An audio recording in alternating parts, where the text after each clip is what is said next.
Hi guys, ഈ പുഴയും കടന്ന് വീക്കിലി പ്രൊമോയിലേക്ക് എല്ലാവർക്കും സ്വാഗതം.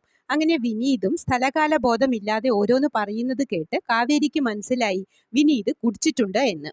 നിവിൻ കൂടെ ഉണ്ടായിരുന്നത് കൊണ്ട് നിവിനെ സംശയിക്കുന്നുണ്ട് കാവേരി. അങ്ങനെ അവർ വിനീതിനെ താങ്ങിപ്പിടിച്ച് വീട്ടിലെത്തിക്കുമ്പോൾ ഗംഗ സ്നേഹത്തോടെ വിനീതിനെ താങ്ങിപ്പിടിച്ച് റൂമിലേക്ക് കൊണ്ടുപോകുന്നത് കണ്ട് ശാരദയ്ക്ക് വിഷമമാകുന്നു.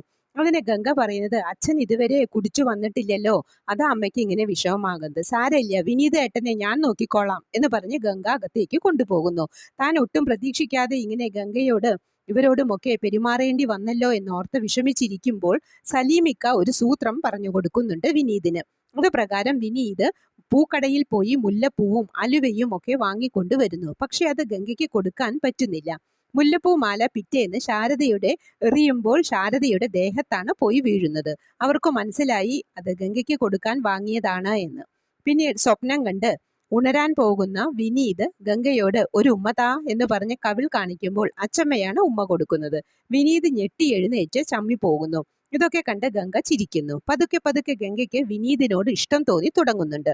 ഇതേ സമയം ജയപാലൻ നിവിനെയും കൊണ്ട് തോട്ടം കാണിച്ച് പ്രലോഭിപ്പിക്കുകയാണ്. ഇതൊക്കെ രാഗിണിയെ കല്യാണം കഴിക്കാൻ പോകുന്ന ചെക്കനുള്ളതാണ്, അതായത് നിനക്ക് എന്ന് ജയപാലൻ പറയുമ്പോൾ നിവിൻ ഞെട്ടിപ്പോകുന്നു. ഇതിലെന്തോ ചതിയുണ്ടെന്ന് മനസ്സിലാക്കിയ നിവിൻ കാവേരിയോട് തോട്ടത്തെപ്പറ്റി സംസാരിക്കുന്നു. അപ്പോൾ കാവേരി പൊട്ടിക്കരയുന്നുണ്ട്. കാരണം അച്ഛൻ അരവിന്ദൻ ഇഷ്ടപ്പെട്ട് ആശിച്ചു വാങ്ങിയ തോട്ടമാണ്. അത് കൈവിട്ടു പോയല്ലോ എന്നോർത്ത് കാവേരിക്ക് സങ്കടം സഹിക്കാൻ പറ്റുന്നില്ല.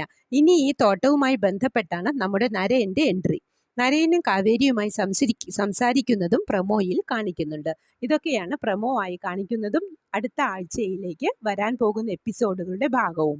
ഈ പ്രൊമോ ഇഷ്ടമായെങ്കിൽ ലൈക്ക് ചെയ്യാനും ഷെയർ ചെയ്യാനും സപ്പോർട്ട് ചെയ്യാനും സബ്സ്ക്രൈബ് ചെയ്യാനും മറക്കരുത്. അടുത്തൊരു എപ്പിസോഡിന്റെ പ്രൊമോവുമായി വരുന്നതുവരെ കാത്തിരിക്കുക.